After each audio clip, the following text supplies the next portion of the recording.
podcast Intersection, le rendez-vous des passionnés de technologie et de leur impact sur la société d'aujourd'hui et de demain. Bon matin, Jonathan. Bon matin, Simon. Avant de peser sur le Python Record, tu as dit que c'est trop difficile, c'est trop compliqué la technologie de nos jours. Oui, exact. C'est ça. C'est une chose simple, des fois, on est en 2025 maintenant, puis on se dit pourquoi est-ce que ça, c'est pas simple encore? Je sais pas toi, mais moi, on patauge tellement là-dedans que quand il y a quelque chose qui est comme qui fonctionne pas comme je veux, là, je deviens tellement frustré. Là. Je peux devenir irritant. Là, je suis irrité là, quand ça marche pas. Là. On est habitué que ça soit quick and snappy. Et de plus en plus, en 2025, ça va l'être encore plus snappy. Bonne année, Ben oui, bonne année, man. Écoute, bien content qu'on poursuive l'aventure encore cette année. Je pense que ça va être chouette. Ça va être une année qui va être assurément remplie de découvertes et de nouveautés au niveau de la tech, ça c'est clair. Il n'y a aucun doute là-dessus. Peut-être plus que ce qu'on pouvait se l'imaginer. Donc, très chouette, bien content qu'on puisse s'amuser encore là-dessus. Vraiment, puis pendant le temps des fêtes, j'ai eu un petit peu de temps, j'ose croire toi aussi, puis tellement de stock qui a déferlé, là.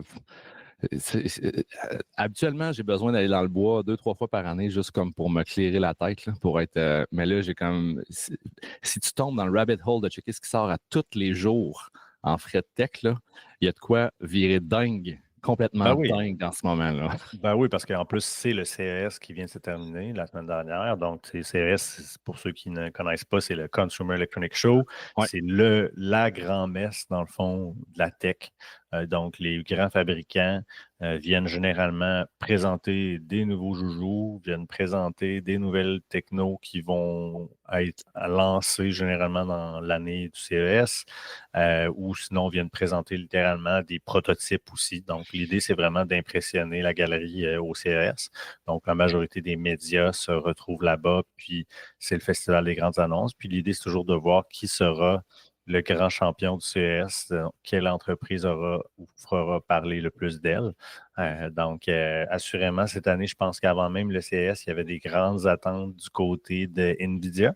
Oui, absolument. Évidemment, avec tout ce qui se brasse côté AI, etc. Donc, on a vu ça, mais malgré tout, moi, de mon côté, j'ai vu passer des trucs de des fabricants comme Samsung, des fabricants comme Anker, qui est un fabricant chinois, que vous connaissez peut-être plus pour les écouteurs.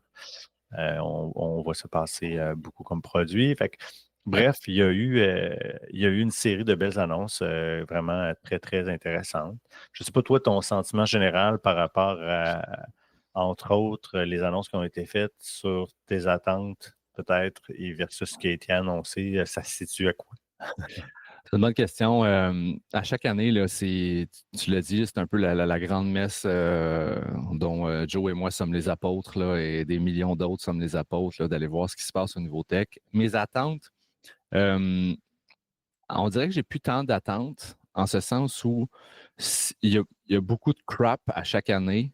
Fait qu'il faut savoir trouver les petites pépites intéressantes parce que bien que Joe et moi ne l'avons pas marché encore. Un jour, ce sera un jour, en fait, c'est sur ma bucket list. Donc, c'est sûr que ça va arriver, Joe. Donc, d'ailleurs, je t'ai envoyé un message pendant le temps des fêtes. D'après moi, il faudrait, si on monte ça à 10 000 followers, là, on va être capable de t'accréditer journaliste tech, puis on va y aller. Ça serait cool. On va se trouver une petite subvention quelque part. Là. D'ailleurs, si quelqu'un nous écoute et a des subventions proches pour nous envoyer au CES 2026, regarde, on est ouvert. On va partir en Patreon, d'ailleurs. Yeah. Mais donc, mes attentes, c'est ça. C'est qu'à chaque année, il y a énormément de trucs cool, mais de trucs qui épatent la galerie, mais qui ne sont pas si impactants. Puis, tu sais, quand on a certaines intersections, c'est pour voir un peu comment la tech va impacter la société. Fait que il y a du bruit dans ces événements-là. C'est mon point principal. Parmi le bruit, par contre, il y a des petites pépites d'or. Mes attentes, c'est sûr que moi, je m'attendais à avoir énormément de un stamp de AI, Approve AI Everywhere, This has been powered by AI, ce qui est beaucoup le cas. Ça, c'est certain. Beaucoup des devices qui ont été annoncés incluent maintenant de l'AI dedans. Puis, honnêtement, c'est pas toujours super bien fait. Là. Dans ce sens, c'est toujours comme on l'a mis parce que tout le monde le veut, mais pas bien supporté, c'est pas bien géré, c'est pas bien pensé. Fait qu'il y a ça. Mais écoute, là-dessus vas-y. particulièrement, là, si tu permets, Oui, ben oui. moi, je m'attendais à plus, dans le sens où je pense que le sentiment était insérieux avec la croissance que les AI amènent dans la tech en ce moment. J'avais comme le feeling qu'il y avait des constructeurs, puis il y avait des fabricants qui allaient arriver avec des trucs vraiment géniaux, puis qu'on allait faire comme OK, wow, ça, c'est des cas d'utilisation des AI qui sont absolument incroyables, là, puis qui sortent un petit peu des annonces ou des évolutions qu'on connaît pour l'heure, tu sais. Ouais. Ça n'a pas nécessairement été le cas. Donc, tu vois, ça là-dessus, oui, il y a eu des petites affaires. Tu sais, moi, la première chose qui m'a intrigué, c'était du côté du fabricant sud-coréen Samsung, qui est vraiment très, très bien connu et bien positionné sur l'échiquier de la tech en soi. Donc, ils ont lancé Samsung Vision AI, je ne sais pas si tu as entendu parler, qui est littéralement une genre de plateforme qui va intégrer, dans le fond, tous les téléviseurs à partir de 2025. Donc, Vision AI. Vision AI, exact. Fait que finalement, Vision AI comprend une série de petites améliorations qui vont permettre aux consommateurs vraiment de vivre les AI en lien avec du contenu. Donc, une des premières innovations, au fond, qu'ils ont amené, c'était Live Translation, donc traduction en direct. Donc, l'idée, c'est que tu puisses, je pense que c'est jusqu'à 7 langues, faire de la traduction AI, littéralement, pendant un direct. Donc, ça, c'est quand même assez bien comme technologie, puis sûr que ça reste quand même limité à cette langue. Mais bon, tu me diras en même temps, c'est une question de temps, mais ça, c'est une belle petite amélioration qu'ils ont amenée. L'autre élément, dans le fond aussi, que je trouvais intéressant, c'était tout le volet, il y a Samsung Food, qui est une plateforme, dans le fond, qui fait que tu es assis chez toi, tu écoutes quelque chose sur Netflix, ce qu'ils mangent, ça a l'air bon. Ben, tu es capable de demander tout simplement à Samsung Food de dire Hey, peux-tu me sortir la recette? Fait que l'AI va être capable de reconnaître qu'est-ce qu'il y a devant les yeux, puis de déterminer c'est quoi les aliments, puis c'est quoi la recette. Donc, ça, je trouvais ça quand même assez cool. Mais bon, tu sais, c'est pas des technologies nécessairement qui sont incroyables, mais c'est crowd pleaser, je pense. L'idée, c'est de faire plaisir à une vaste gamme de gens qui sont plus monsieur, madame, tout le monde, effectivement, qui sont des gens qui utilisent la télévision en masse, qui écoutent beaucoup de télé, etc. Puis bon, assurément, c'est quelques petites fonctionnalités que les gens de Samsung ont lancées là-dessus, mais je suis persuadé que ça en cache pas plusieurs autres là, qui vont découler puis qui vont former ce petit écosystème-là de Vision AI qui va permettre d'améliorer considérablement l'expérience, dans le fond, de consommation de télé. Oui.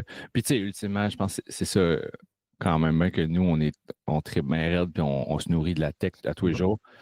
Il y a le mass consumption, la consommation de masse qui va commencer à, tu sais, je veux dire, le commun des mortels va commencer à, tu sais, il y a des gens qui n'ont pas essayé ChatGPT, là. On va se le dire, là, tu sais, bien que c'est, puis il y a des gens qui n'ont pas touché à de l'AI, ben, très, très près encore. Fait que indirectement peut-être, mais pas nécessairement de choix de dire, OK, je vais ouvrir. Tu sais, je te fais une confession, moi, depuis un certain temps, je me rappelle plus c'est quand la dernière fois où j'ai ouvert Google pour aller effectuer une recherche. Hey, oui. Ah ben moi, puis j'ai eu la même réflexion il y a quelques jours. Mon ratio est peut-être 2 fois ChatGPT versus 2 tiers ChatGPT versus 1 tiers Google. On est là. Moi, je suis full Gemini. Puis écoute, je l'utilise, puis je trouve ça vraiment efficace.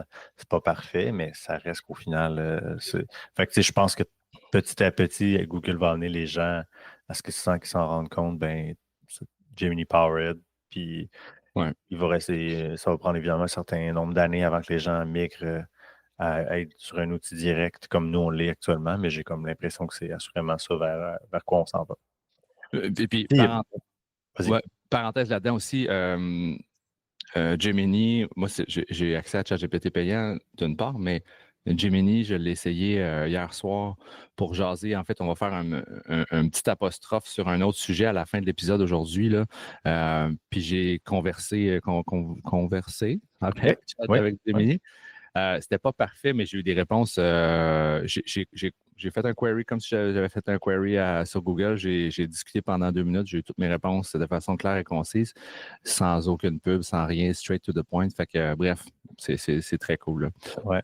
Sinon, du côté de Samsung aussi, ouais. c'est un peu, je pense, la nouvelle qui m'a amené à m'intéresser à ce que Samsung a lancé au CES cette année. C'est le petit robot Bali. J'ai vu ça passer. Oui, super mignon. Écoute, Bali, pour faire une histoire courte, ça a été lancé en 2020 par Samsung. Donc, on avait vu la première version de Bali, mais ils l'ont ramené, dans le fond, c'est ça maintenant, on peut dire 4 ans plus tard.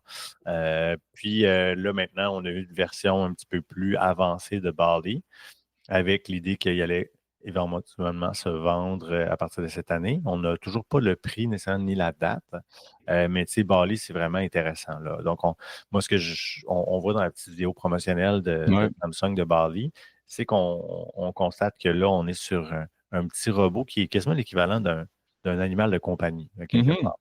Donc, tu sais, dans la vidéo, au début, on présente quelqu'un qui se connecte avec une app sur Bali qui est évidemment muni d'une caméra, muni d'un micro, de speaker, qui, donc, la personne dit, hey, ben, peux-tu vérifier qu'est-ce qui se passe avec le chien? Et Bali part, roule, évidemment, c'est un petit robot qui est muni de roues, pour voir que le chien est en train de déchirer un sac de bouffe ou des trucs comme ça. Puis, donc là, à ce moment-là, ce qui est intéressant ici, c'est qu'ils ont fait, OK, ben là, il faut que tu divertisses le chien, fait que va activer la bouffe dans sa machine à bouffe électronique, évidemment.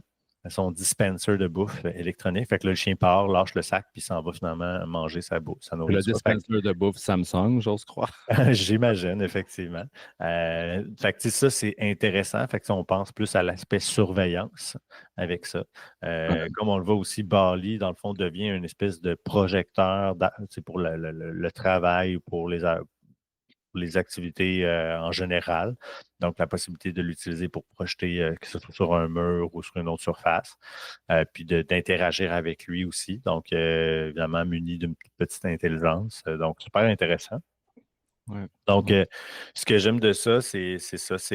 On en a parlé dans d'autres épisodes. On disait, les robots s'invitent à la maison. Tu vois, Bali, c'est une forme de robot qui c'est une Roomba plus, on s'entend? Dans le sens où, même si elle ne fait pas le ménage, c'est un exemple que je donne, dans le sens où la Roomba a été, la fameuse balayeuse Roomba, a été un peu un des premiers volets de robotisation qui s'est installé dans une majorité de foyers.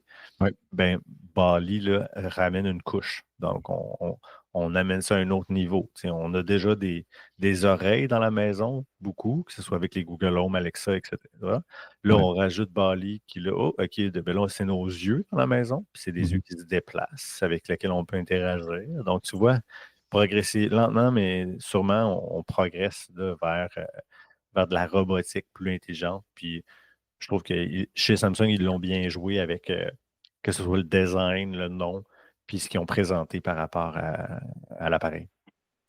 C'est the road to the AR robots, là, the road to the full humanoid. Là, c'est dans le roadmap, on s'approche tranquillement de ce genre d'initiative-là, puis on l'entend un peu partout. Là, 2025, selon plusieurs, sera l'année des robots. Là, Et somehow, hein, Jonathan, tu l'avais calé dans notre boule de cristal de la fin 2024.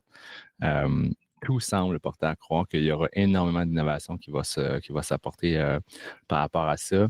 Je t'envoyais il y a quelques jours le fameux robot chien à la Boston Dynamics là, qui vaut beaucoup, beaucoup de bidou. Là. Ben, il y a une compagnie chinoise qui en fait un pour 3 000 qui fait l'équivalent plus, qui est disponible pour tout le monde. Tu l'achètes puis tu développes tout ce que tu veux avec ça. Fait que ça avance à vitesse grand V là-dedans. Samsung, je trouve ça intéressant. On dirait que moi, j'ai un petit...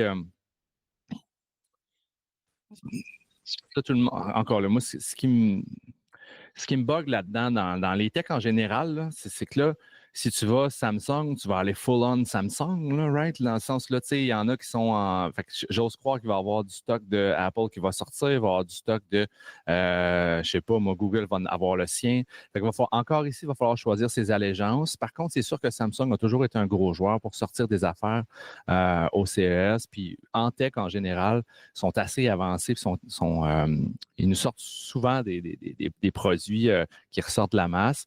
Te rappelles-tu de leur espèce d'AI qui s'appelait Bixby? C'était ça, là. Tu sais, quand Siri est sorti, ben, Samsung avait son AI. Il faut en prendre et en laisser. On pouvait jaser. Si tu avais un Samsung, tu jasais avec Bixby, mais Bixby, il n'y a pas grand monde qui jase avec Bixby, là, j'ai l'impression. Là. Effectivement, je me souviens même plus de ça, pour être très honnête. Mais oui, tu as raison. Mais il faut faire attention entre ce qui est un prototype qui va vivre, puis effectivement, entre un produit qui va faire vraiment la cote, comme on dit. Exactement. Mais tu sais, ce qui me laisse croire que Bali est plus concret, c'est le fait que, bon, je pense que les gens sont peut-être plus prêts d'accepter ça aujourd'hui dans leur foyer qu'il Ouais. l'était, Ouais. puis qu'on l'a présenté comme un prototype en 2020, puis qu'on le revient avec lui en 2025. Fait que ça laisse entrevoir qu'à quelque part, là, il y a plus d'intérêt que ce qu'il y en avait. Puis je pense que si on regarde ça, comme tu disais, puis comme on discutait sur l'échéancier global de la robotisation en soi, Ouais. je pense que le timing est là. Je ne sais pas si tu as vu le Roborock au CS. Je sais pas, mais c'est un nom qui rock en salle, ça. Le Roborock Vacuum, là, ça vient de péter ta bulle un peu. Mais c'est une Roomba avec un bras articulé. Ah, je l'ai dans mes affaires, mais sans avoir le nom. Hold on. Voilà. J'ai C'est ça le live ici. Roborock. Ah oui, OK, on en voit ça ici. Donc, cette affaire-là. Là. Exactement. Écoute, ce petit appareil-là est en mesure de reconnaître jusqu'à plus d'une centaine d'objets et de lieux pour en disposer. C'est-à-dire que là, dans ce cas-ci, il ramasse des vieilles chaussettes, tu sais. Qu'est-ce qu'il fait avec? Est-ce qu'il fait juste les tasser pour exécuter sa job? Ou il peut aussi aller les prendre et aller les déposer dans un panier à linge dont tu lui as appris la position, puis lui, il va faire sa job, puis il va ramasser les bas de tes enfants, puis il va les mettre ça là. Ouais. Donc, ça aussi, c'est comme, oh, OK, tu sais, est-ce que c'est un produit vraiment que les gens vont acheter ou c'est plus une belle démonstration, encore une fois, de comment la robotique peut s'intégrer dans un petit appareil comme une balayeuse, puis éventuellement faire ce genre de petites tâches-là qui, de toute façon, en tant que parent, je vous recommande plus de faire en sorte que vos enfants se ramassent que de se laisser traîner en se disant c'est pas grave, Roborock va passer en arrière. Je me demande quel genre de relève on va former si on leur dit c'est pas grave, laisse tout au plancher, le robot s'en occupe. Et quelle société on va créer avec ça? De fainéants. Mais c'est super intéressant. Tu fais comme OK, là, tu vois, là, on vient de créer un premier bras à une Roomba. Ça revient encore à ça. Ouais. C'est vraiment une technologie qui a fait parler énormément. Ben, tu sais, oui, c'est ça. Elle a fait parler énormément. Puis j'écoutais des journalistes techno là, qui ont fait le CS, puis il y en a un qui relatait un truc qui dit il faisait part de tous ces prototypes qu'on a vus au fil des années, puis ce qu'il disait, il dit, et puis là, je te montre l'autre, là, il dit la motadine de machine qui plie ton linge, ça fait toujours bien 15 ans qu'il nous l'annonce, puis je n'ai pas vu une bâtard de machine dans nos maisonnées, là, tu sais.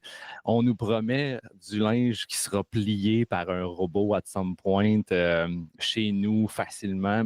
C'est pas encore là, cette histoire-là, c'est long avant que ça arrive. Fait que bref, il y a beaucoup de. Ça nous donne comme là, on le voit là, pour ceux qui sont vidéo, qui nous regardent en vidéo, là, donc on voit un espèce de robot à 400 millions là, qui allie de l'AI puis qui est capable de folder le linge, de le plier. Mais d'un, on veut-tu se rendre là? Ben, c'est sûr que plier son linge, c'est vraiment de la merde, si tu me demandes à moi. Là.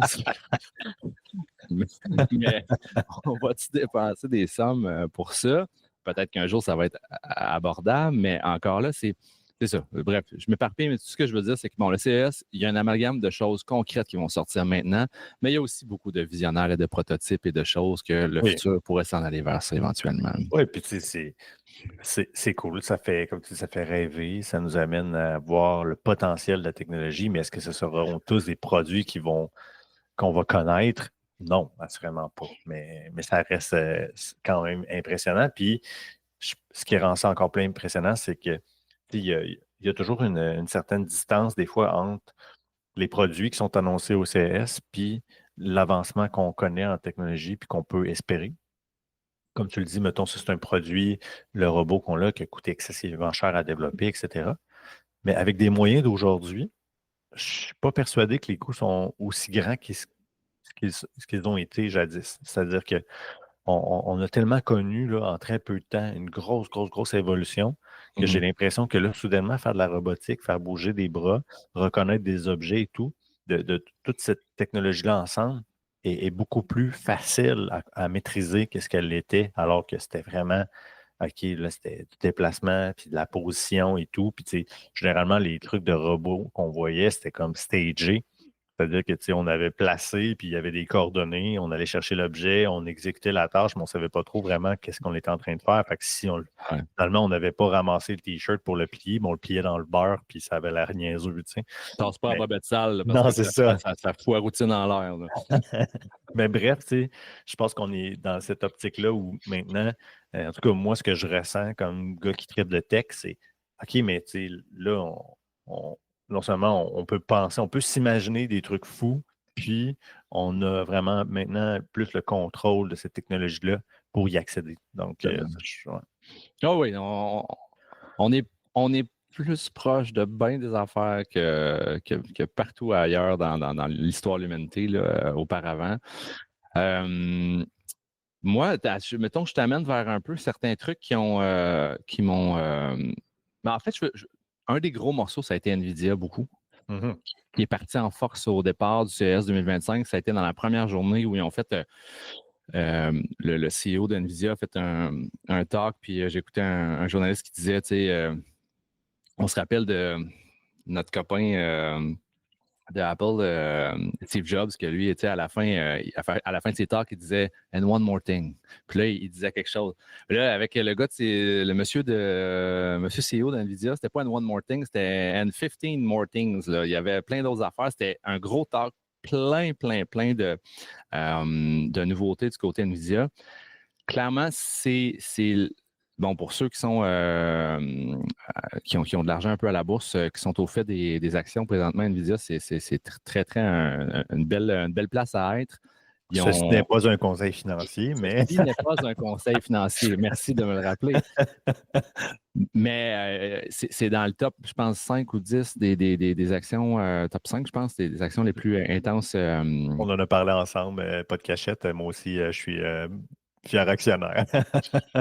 Mais tu sais, cela étant dit, là, tout ce que j'ai de NVIDIA, c'est une vieille carte 970 qui date d'il y a 10 ans. Là, donc, c'est très old school. Mais dans ce qui est des nouveautés, ce qu'il faut retenir, c'est que NVIDIA crée tout le backbone des cartes graphiques qui vont faire le calcul, le computing qui est nécessaire pour faire de l'AI.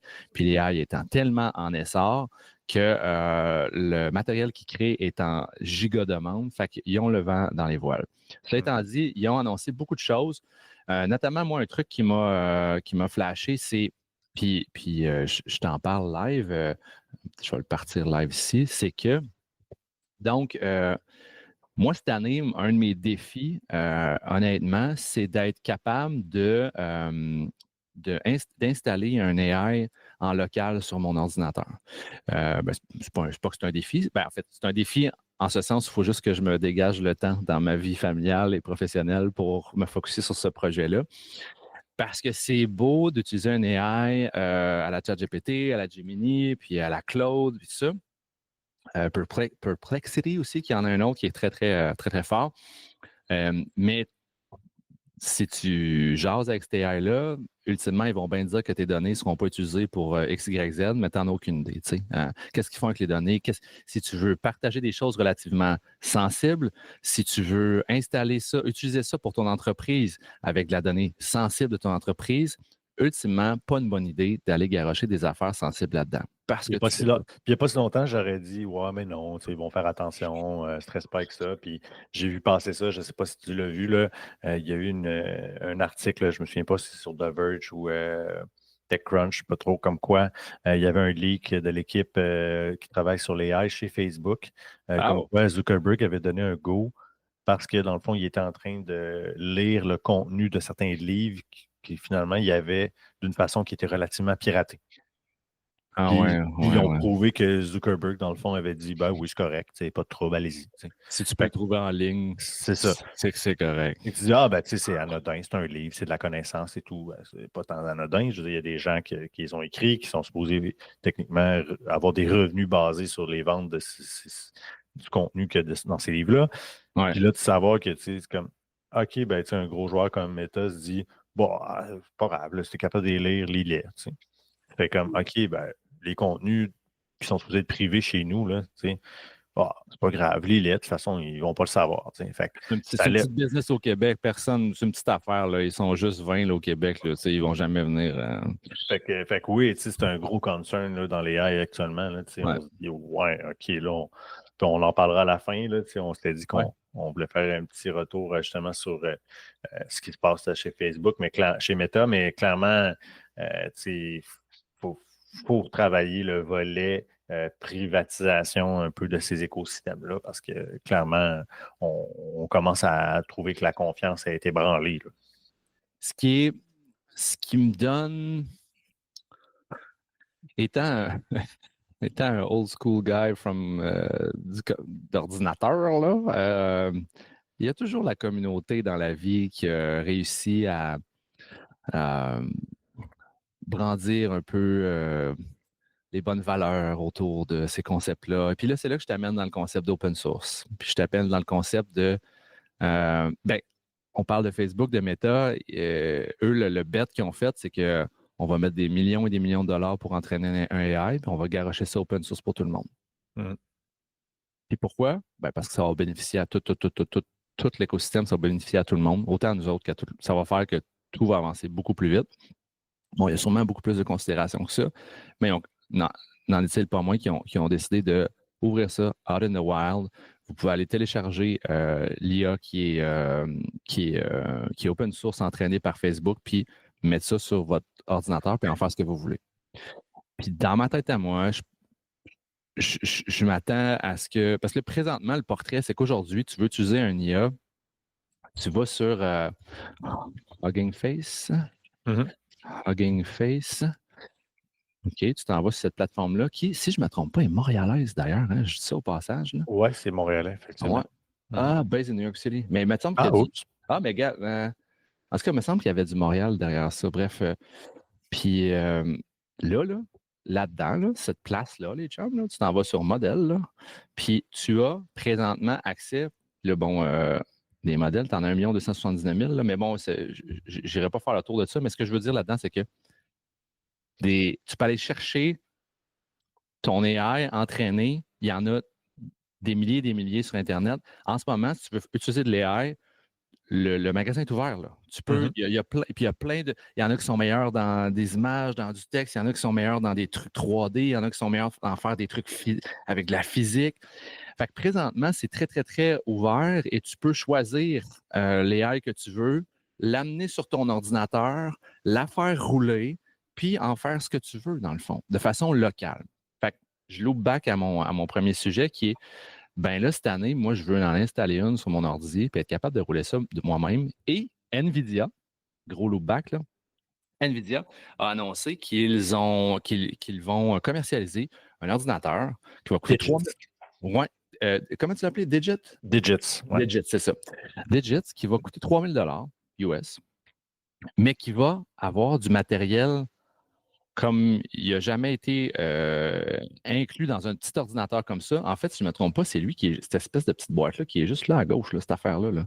En fait, dans son talk, c'était juste un petit snapshot pendant. Ouais, c'est ça, carrément ça. Ça fait paraître le CEO beaucoup très petit par rapport à ça, mais bon. Là, il y en a deux, hein? Il y en a deux, un par-dessus l'autre. Ah, OK. Est-ce que tu sais pourquoi il y en a deux? Vas-y, tu peux comme les paralléliser? Oui, tu peux les paralléliser. Puis, dans l'exemple que NVIDIA a donné, c'est que Llama, dans le fond, qui est le modèle de Meta, il y a, dans le fond, la version 3.1 a 4,5 milliards de paramètres. 405 milliards de paramètres, c'est quand même beaucoup.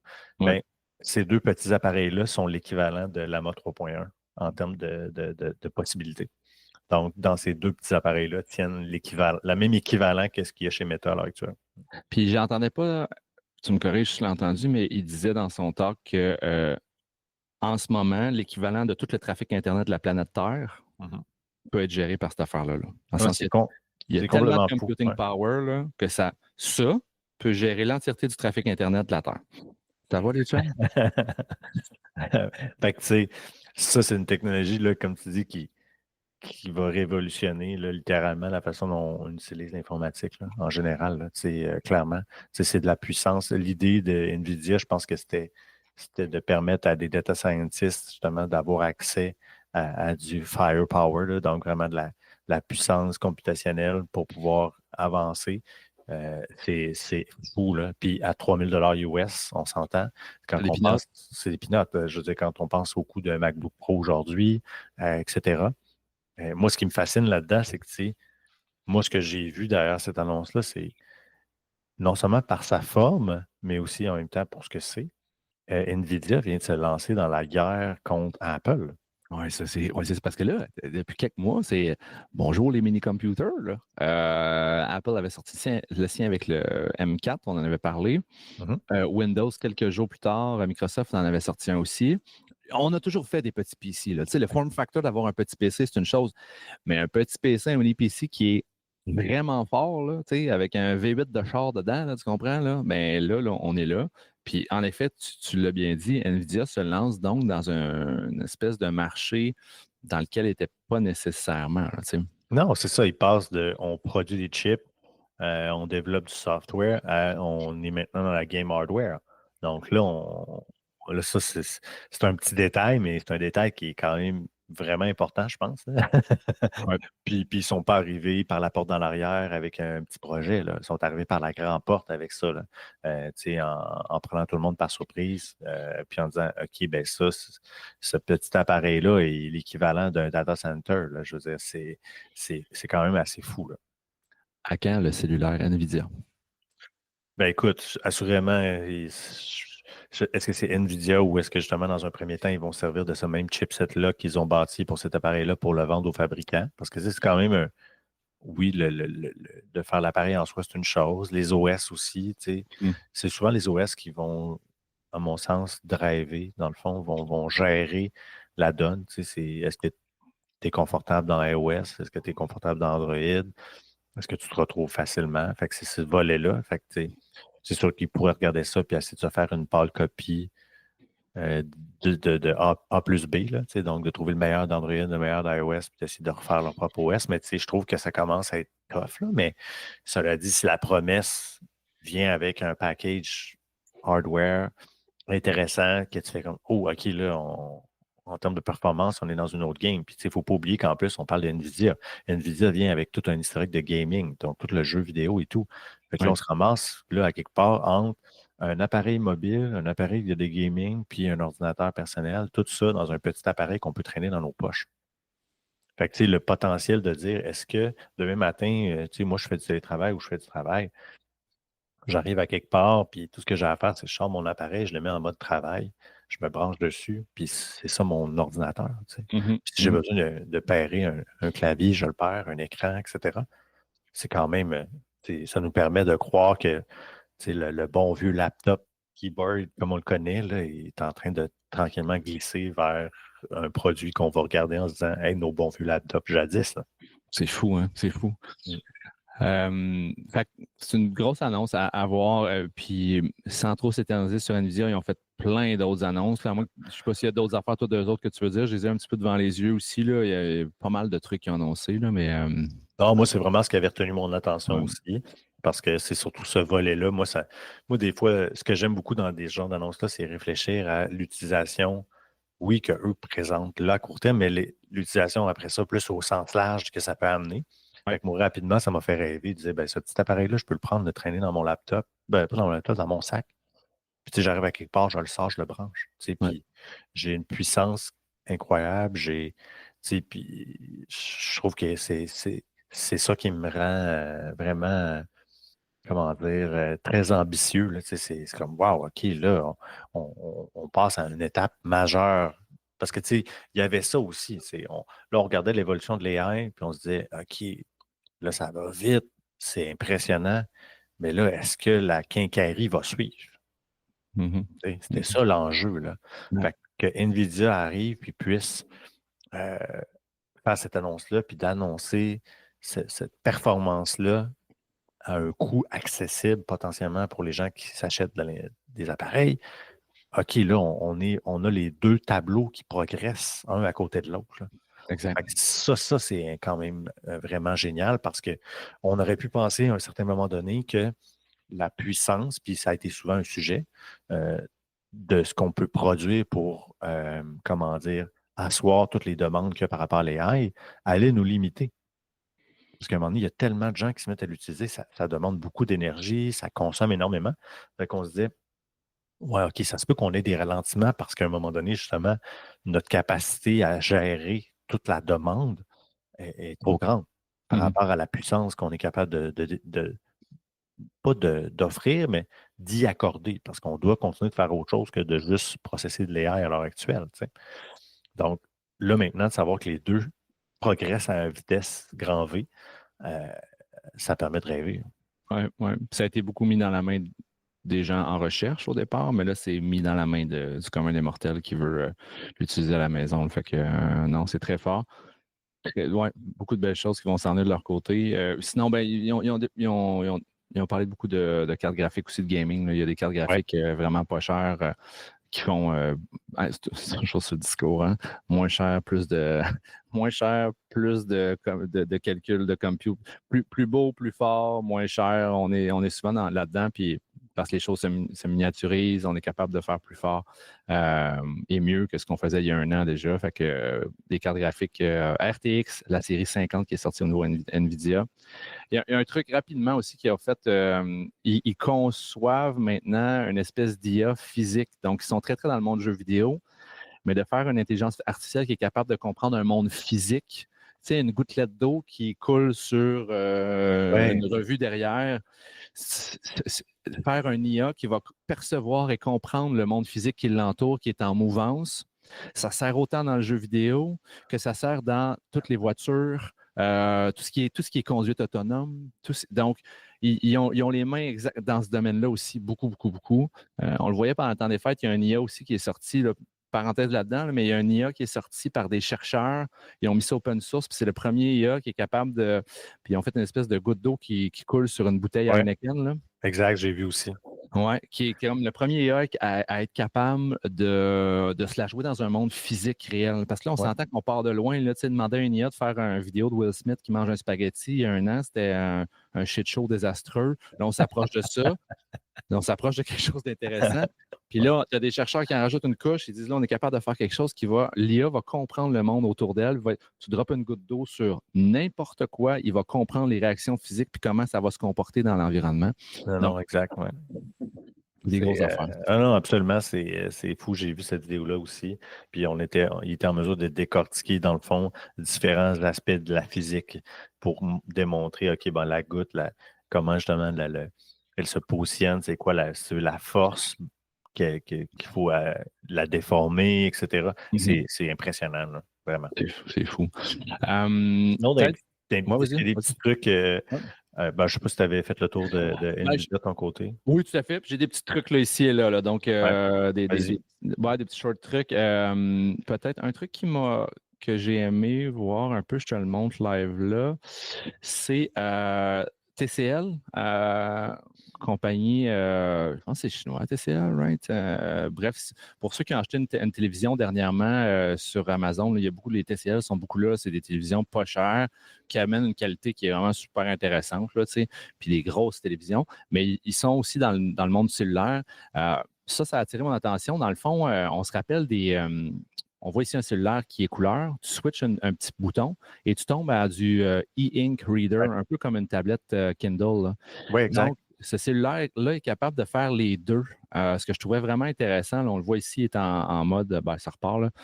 Grosse couleur standard, mais après ça, tu peux te la jouer, facilité pour les yeux au niveau de la lecture, avec une espèce de ton monochrome, là, comme une petite tablette Fire, Kindle Fire, oui, absolument. Fire, c'est ça. Donc, l'idée, je comprends, c'est l'économie d'énergie. Donc, permet à ce moment-là à ce que l'appareil puisse rester ouvert plus longtemps. Quand même intéressant, là, clairement, dans l'idée justement que c'est ce qu'on veut de nos appareils. Encore là, genre devoir coupler à ce que la gestion des batteries avec des outils AI va nous permettre de faire. Bon point. Fait des enjeux d'autonomie, là, je pense qu'on va en connaître de moins en moins. Là. Intéressant. Oui, oui. Sinon, gars, je les montre en rafale. J'ai Samsung, le First Stretchable Micro LED Display. Moi, pourquoi qu'on va pouvoir utiliser ça, j'en ai aucune idée. Donc, ce qu'on voit à l'écran, c'est un écran pas plus gros qu'une petite tablette, duquel on dirait qu'il y a une boule en arrière de l'écran qui pousse sur l'écran et ça fait bomber l'écran. Donc, elle s'étire. Pour vrai, je ne sais pas à quoi ça va. Le use case est à réfléchir. Mais il y a toujours, à chaque année, le CES, c'est aussi le festival des nouveaux écrans, des nouvelles technologies, plus gros, plus grand, plus fort, nouvelles tech, plus définies, un refresh rate qui est plus haut dans le tapis. Mais tu vois, encore là, autant TikTok a du bon que du mauvais. Moi, j'aime beaucoup regarder les commentaires et on a Omar Harris qui dit But why? But why? Et on a David Brown qui dit foldable phones. Ouais. Pas fou. Encore là, tu sais, est-ce que les foldable phones vont courir, on va en avoir partout éventuellement? Je ne sais pas. Oui, ça permet d'avoir plus de surface facilement. J'ai l'impression que la tech n'est peut-être pas encore rendue assez mature. Faudrait voir où on est rendu par rapport à ça. Là. Ce qui m'amène peut-être à te parler d'un autre que j'ai trouvé intéressant, qui était celui-là ici, qui est on est dans du rollable. Donc, c'est le Lenovo ThinkBook plus Gen 6. Donc, ce qu'on voit ici, c'est un laptop standard. On pèse sur un petit piton, puis là, l'écran se déroule d'en bas. Donc, au bout de votre clavier, il y a comme un écran qui est enroulé, puis ça permet d'ouvrir à la façon verticale. Comme un store vertical, comme les trucs qu'on met dans nos fenêtres là, pour enlever la lumière. Exactement. Et je vois le premier commentaire qui dit le aspect ratio of nothing, c'est une espèce de ratio d'écran qu'on n'a jamais vu de notre vie, là, qui n'est pas standard du tout. Écoute, moi, pour travailler souvent avec un laptop, j'avais déjà vu une espèce de... Tu t'achetais 2 écrans qui étaient foldable que tu mettais derrière, puis fait que ton laptop, tu rouvrais 2 écrans ces 2 côtés, ça te faisait ton central de ton laptop, puis un à gauche, un à droite de plus. L'idée d'avoir un écran plus grand lorsque tu travailles avec un laptop, j'ai toujours trouvé ça intéressant. On est tous rendus avec plus d'un écran à la maison, au bureau. Si vous ne l'avez pas essayé, l'essayer, c'est l'adopter, les amis. Puis, donc, je trouvais ça intéressant comme setup. Oui, absolument. Écoute, comme tu dis, ça rejoint cette volonté-là de pouvoir avoir accès à un écran vraiment plus large. C'est sûr que moi, mon principal, disons, concern, c'est le mécanisme là, qui fait qu'on a une extension et tout ça. On parle d'un portable, on traîne ça dans nos sacs, on n'est pas nécessairement très doux avec nos laptops. Mais j'imagine que c'est une technologie qui va être éprouvée avant d'être lancée ou ce que j'ai hâte de voir. Je trouve ça intéressant, mais en même temps, pour moi, quand je regarde comment ça fonctionne, il y a un petit côté un peu weird qui me dérange. Donc, je ne suis pas capable de mettre le mot dessus, mais ça fait un peu trop gadget. Puis, comme aspect ratio of nothing aussi. Donc, je pense que il y a une belle idée, mais on dirait que l'idée n'a comme pas été balancée sur OK, mais là, il faut qu'on respecte certaines choses, peut-être pour que ça ne sorte pas trop justement des ratios, etc. Mais bon, à suite. Oui. Puis, tu peux-tu le fermer quand il est ouvert complètement? Là, on voit quelqu'un qui commande ça. Sûrement pas. Là, en tout cas, à part avoir un bout d'écran qui dépasse. Peut-être. Mais, Ce qui nous ramène aussi quand même, c'est comme un line-up de chars. Là, la première année que Toyota sort un nouveau modèle, là, tous les chroniqueurs automobiles vont dire t'achètes pas ça nécessairement la première année, t'attends qu'il y ait des early adopters qui se pètent le nez puis qu'ils ne l'achètent pour rien. Puis ça pète. Ça, c'était-tu un lien indirect que tu étais en train de faire avec Sony? Ou? Non, vas-y. Non, mais tu sais que Sony a lancé au CES cette année les ventes de son véhicule automobile électrique. Vas-y, parle-moi-en. Oui, ben, je ne suis pas allé dans les détails, là, mais tu sais, j'ai vu du coin de l'œil parce que ça a fait parler de Sony un peu. Mais dans le fond, il avait déjà annoncé qu'il voulait mettre sur place, pas sur place, mais qu'il voulait développer un véhicule électrique. Donc, Ouais. cette année, là, le véhicule il est disponible à l'achat, là. Donc, on peut faire, ils prenaient des précommandes ils ont présenté leur voiture électrique, là. C'est ça? C'est le Sony Afeela Oui, Deliver. Ouais. exactement. Donc, on voit là, justement là, la première version. Donc, j'ai hâte de voir. Écoute, c'est un joueur de plus. Sony n'est pas nécessairement un joueur qui est connu dans ce créneau-là, là, au contraire. Mhm. Mais c'est un joueur qui est connu pour faire quand même de la qualité.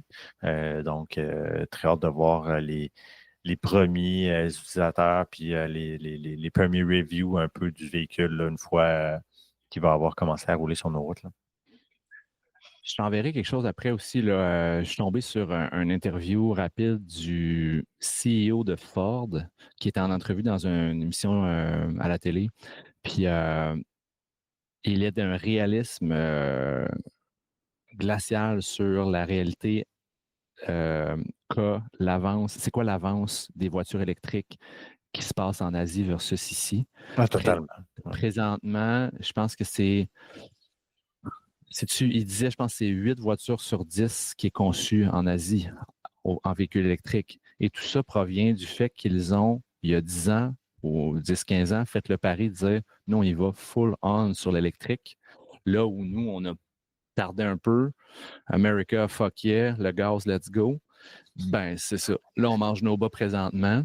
Puis, si je ne me trompe pas, c'est ça. C'est un fort pourcentage, à la hauteur de quasiment 90% des voitures électriques qui rentrent sur notre marché américain présentement ne proviennent pas d'ici. Fait que ça donne un coup de pelle d'en face à énormément de dealers, de constructeurs de voitures américains et autres. Ça pourra à la limite faire office d'un autre sujet, là, mais c'est quand même assez gros à ce niveau-là. Là. Non, non, totalement. Puis, comme tu dis, le CEO de Ford a été très clair. Il a dit, écoute, si jamais les véhicules chinois débarquaient en Amérique, c'est ni plus ni moins que l'arrêt de mort de Ford. Ouais. Donc, il dit, on n'est pas en mesure à l'heure actuelle de compétitionner avec le marché asiatique là-dessus. Donc, Mhm. puis je me souviens passer, là, comme tu dis, en termes d'avancement technologique, je me souviens plus dans quel pays en Asie, mais il y avait des stations où c'est pas de la recharge, littéralement, c'est du swap de batterie de véhicules automobiles. Fait que tu rentres Ouais. avec ton voiture dans le garage, pouf, il détecte ton véhicule, il vient débrancher ta batterie, il t'en remet une autre, puis tu repars. Donc, ils sont rendus à tester des concepts comme ça, Mais là, à attends. avancer là-dessus. Donc, c'est quand même assez fou, là. Mais donc, parce que là, on est habitué à des voitures dont la batterie est à même la plateforme en dessous. Là, quand tu Mhm. t'assois, là, la batterie est en dessous.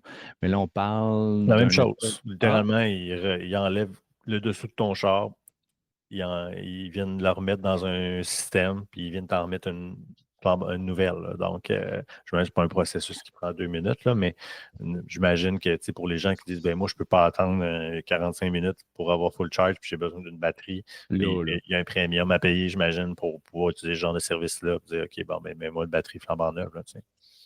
Fait que, c'est fou. Mais de toute façon, on parle de ça, mais c'est la même chose. Là, moi, je l'ai toujours dit pour les véhicules automobiles. Il y a beaucoup de gens qui disent ah ouais, mais l'autonomie, l'hiver, c'est compliqué, tout ça. Mais on est au modem 56K du véhicule puis de l'autonomie automobile. Je veux dire, bientôt, on va être dans l'autre vitesse, puis on n'en parlera plus. Puis moi, je pense que c'est dans un horizon de 3 à 5 ans, là. Mhm, Donc, mhm, mhm. c'est ça, il faut juste être patient.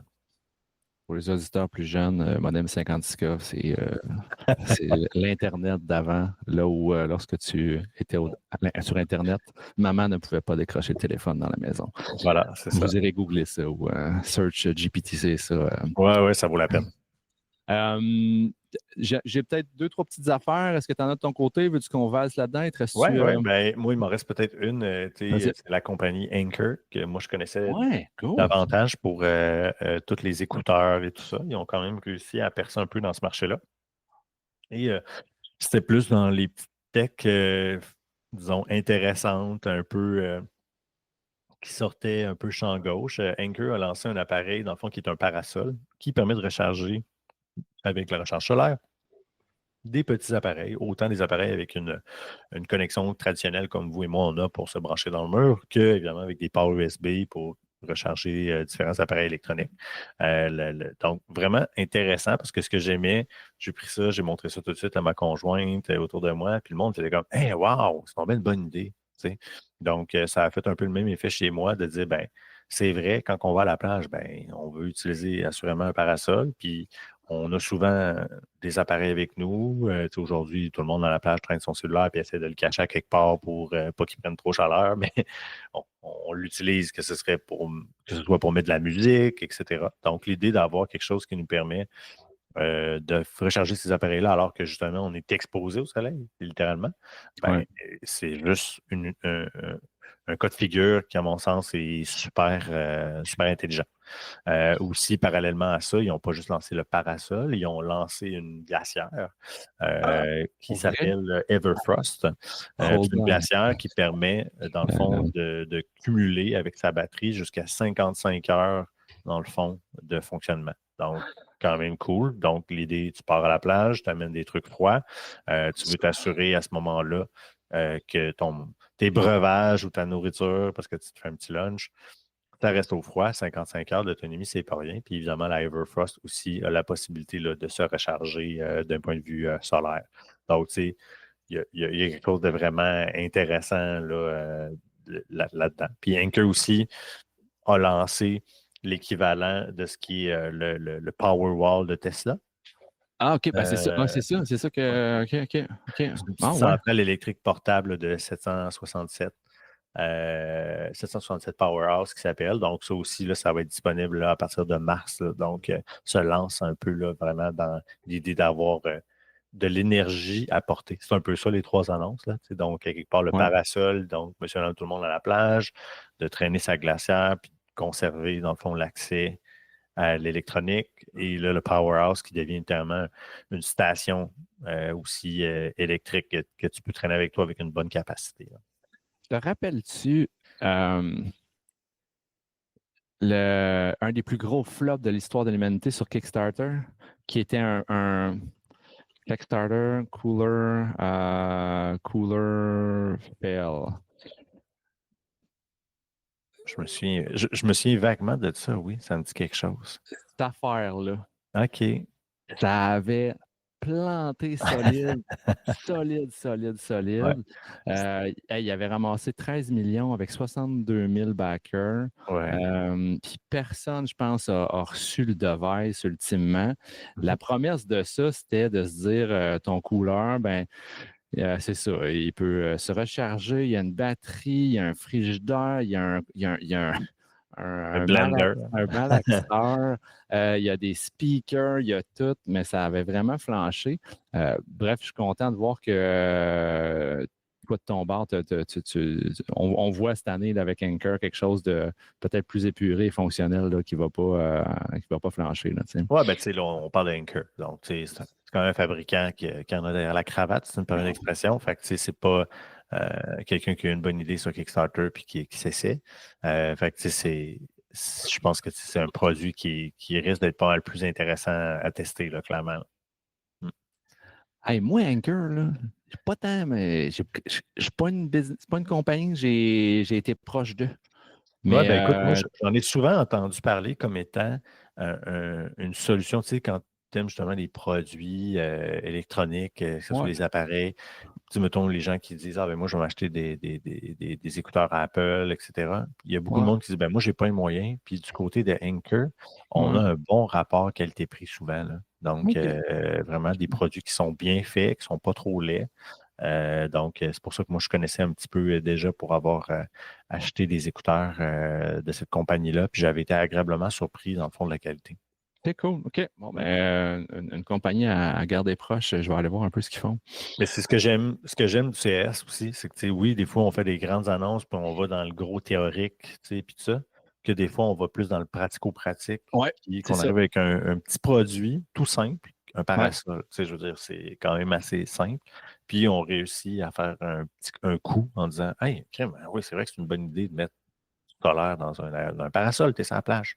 Absolument. Donc, puis que ça sert justement à alimenter des appareils qu'on amène avec nous. Fait que je trouvais que l'idée était absolument brillante.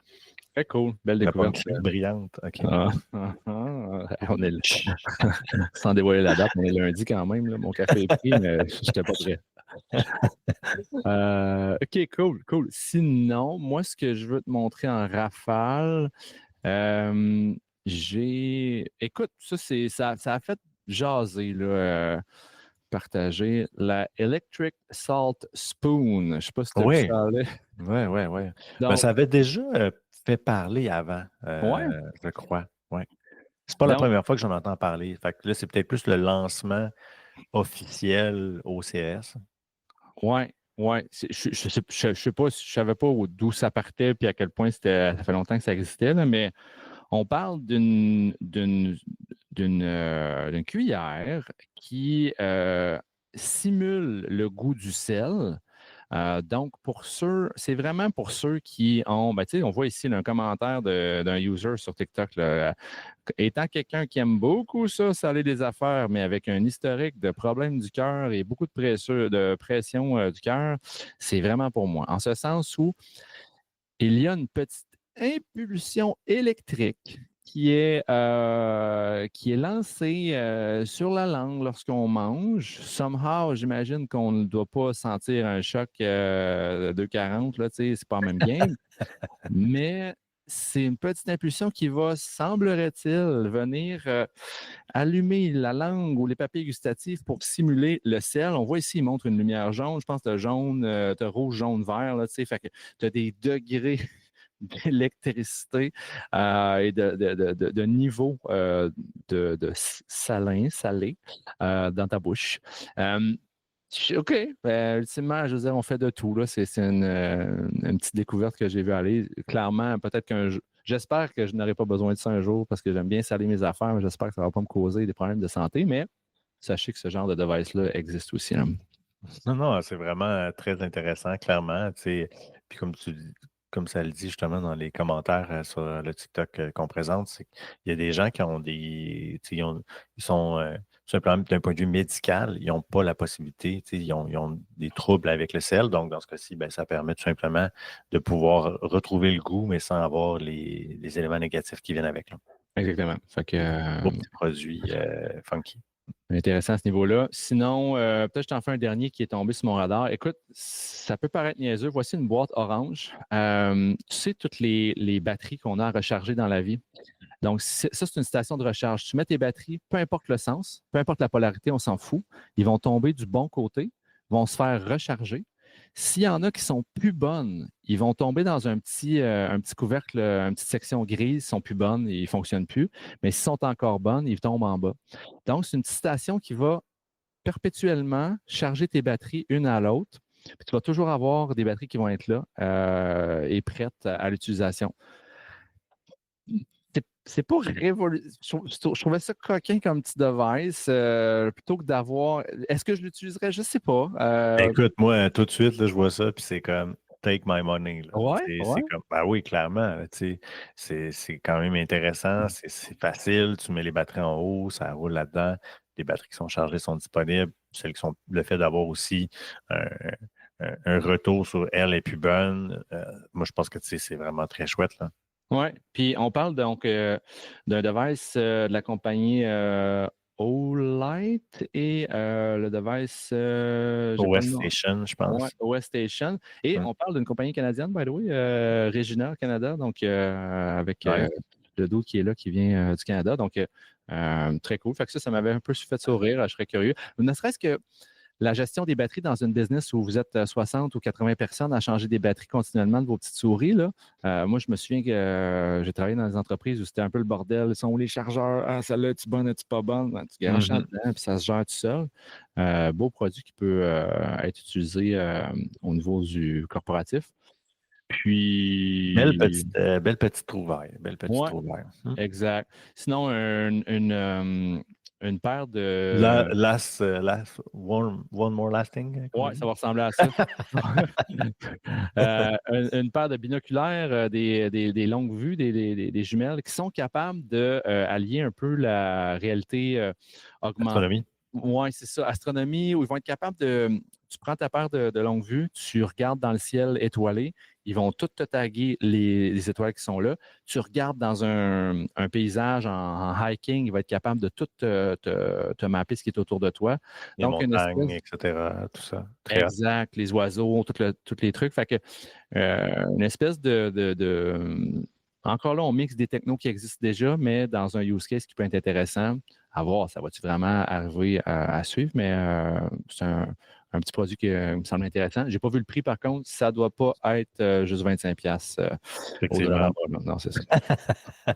mais effectivement, super intéressant pour le outdooring, les gens qui font des activités en plein air. Là, je pense que ça peut être un beau petit plus à ajouter là, à son matériel. Exactement. Écoute, ouais. On s'était dit qu'on faisait un tour de CS, mais qu'on se gardait aussi un peu de temps pour parler d'un sujet qui, moi, m'a fait beaucoup réagir en début 2025. Dans le fond, on sait, ben là, déjà, on regarde d'un point de vue climat politique, ça brasse beaucoup entre le Canada et les États-Unis. Ouais. Puis à l'annonce, justement, à quoi on est à quelques jours, là, justement, de Trump qui va finalement passer au pouvoir.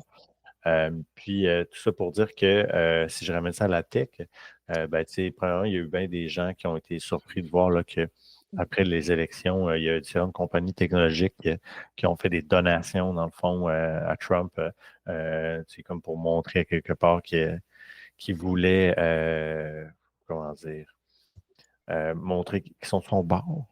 Je ne sais pas s'ils sont de son bord ou je ne sais pas si c'est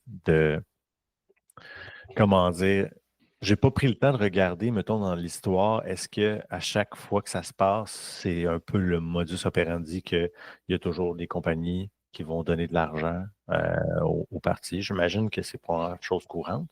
Mm-hmm. Mm-hmm. Mais le joueur qui m'a un peu plus fait réagir là-dedans, c'est Meta. Donc, dans un premier temps, ouais, merci. C'est exactement c'est toi qui me l'as envoyé d'ailleurs. On salue Pascal Breton-Fagui, qui est un ancien collègue chez l'UBO, là, qui fait la promotion de bonnes opinions tech régulièrement.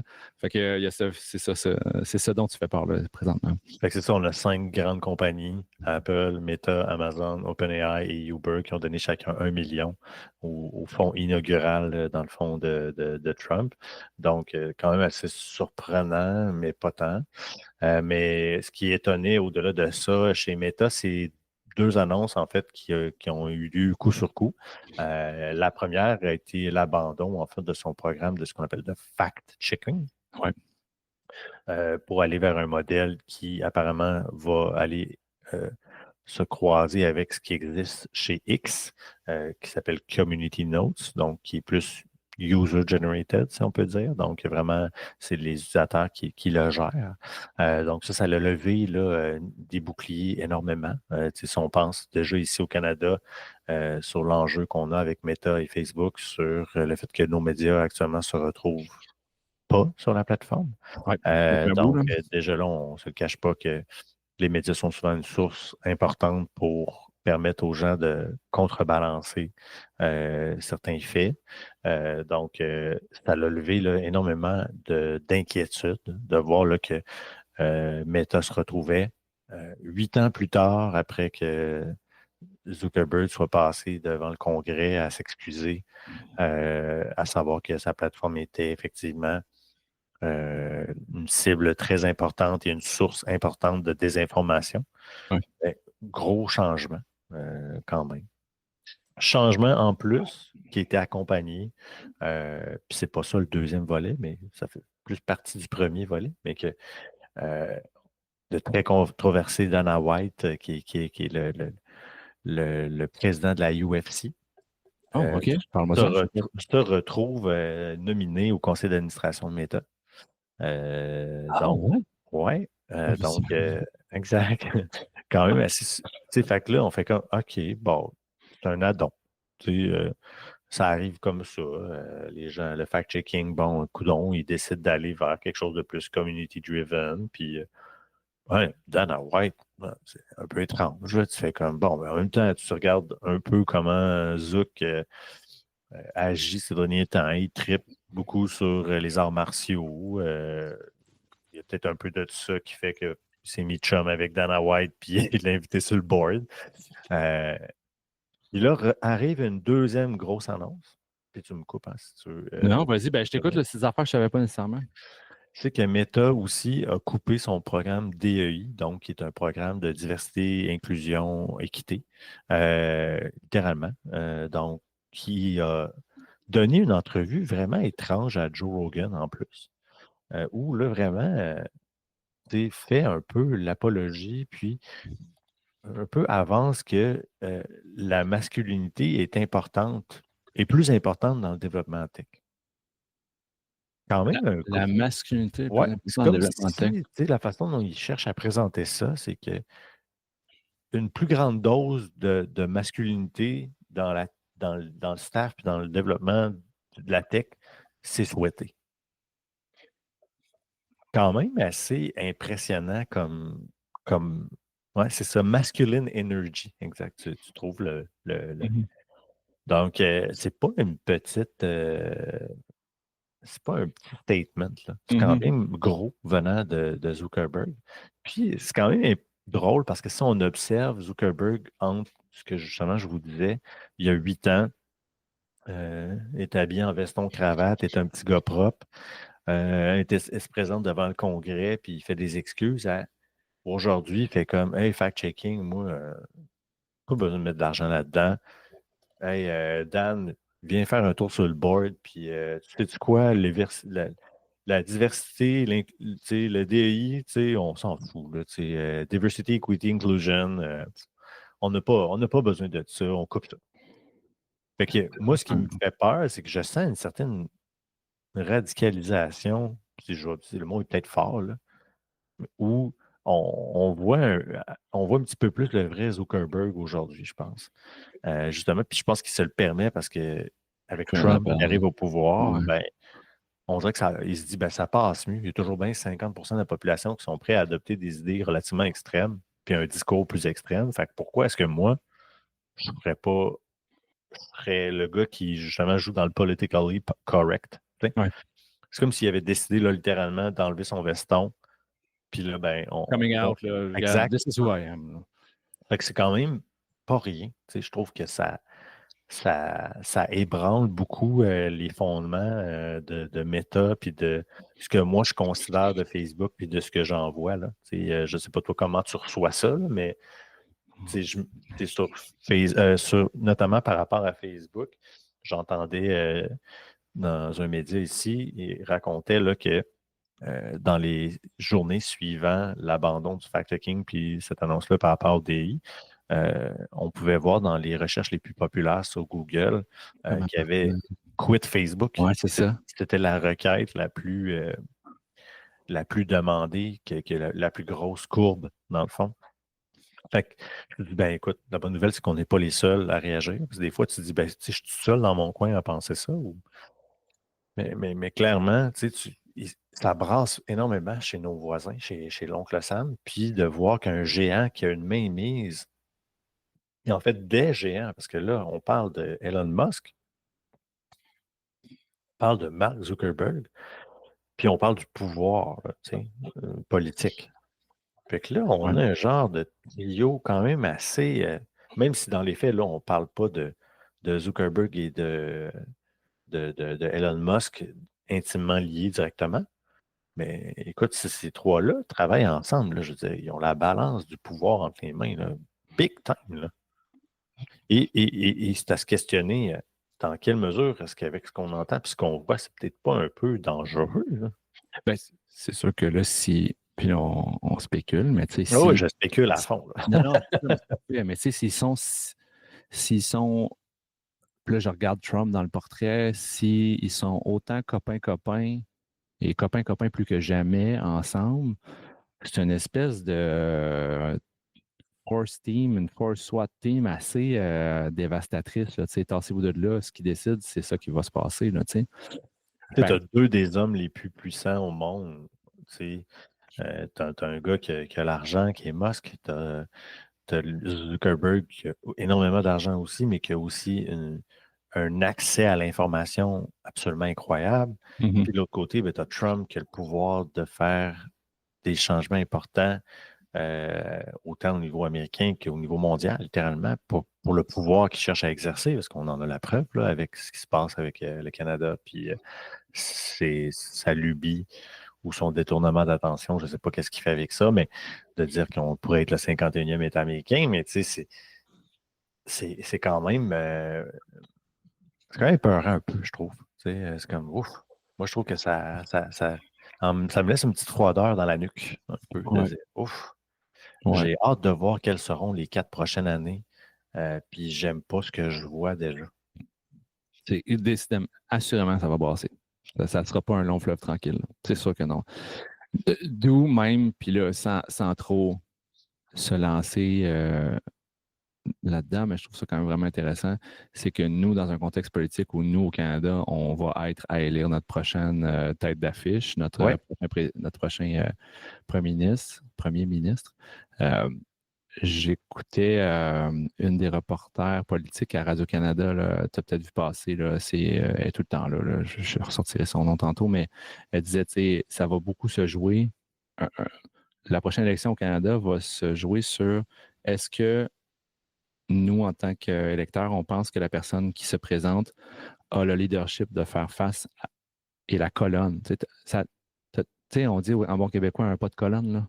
Mhm. Un pas de colonne, c'est quelqu'un qui n'est pas capable de se tenir droit et debout puis faire face à un monsieur Trump, là, le teint basané de 45 de soleil depuis 2 semaines, là, ben, mais qui a une poignée de main de fer et qui décide ce qu'il veut. Ben, nous, est-ce qu'on va être capable d'élire quelqu'un qui va être assez un vis-à-vis en équivalence, là, puis pas rabaissé là, de notre côté. Fait que il y a ça qui va être qui va jouer dans la balance de notre côté. J'ai bien hâte de voir la tournure que ça va prendre par rapport à ça.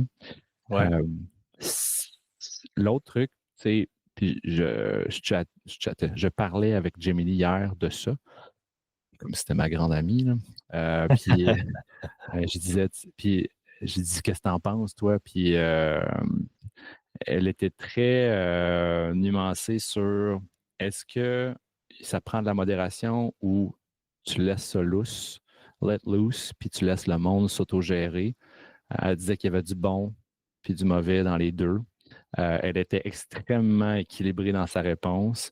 J'ai dit, c'est à cause qu'on t'entraînait à être équilibré, toi? Elle dit oui, en effet, mon dataset m'aide beaucoup à être très équilibré dans mes réponses. Mais c'est ça, est-ce que moi, Simon Légaré, je suis pour des communautés en ligne qui sont modérées à 100% par une team d'humains qui ont un playbook de qu'est-ce qui se dit et qu'est-ce qui se dit pas.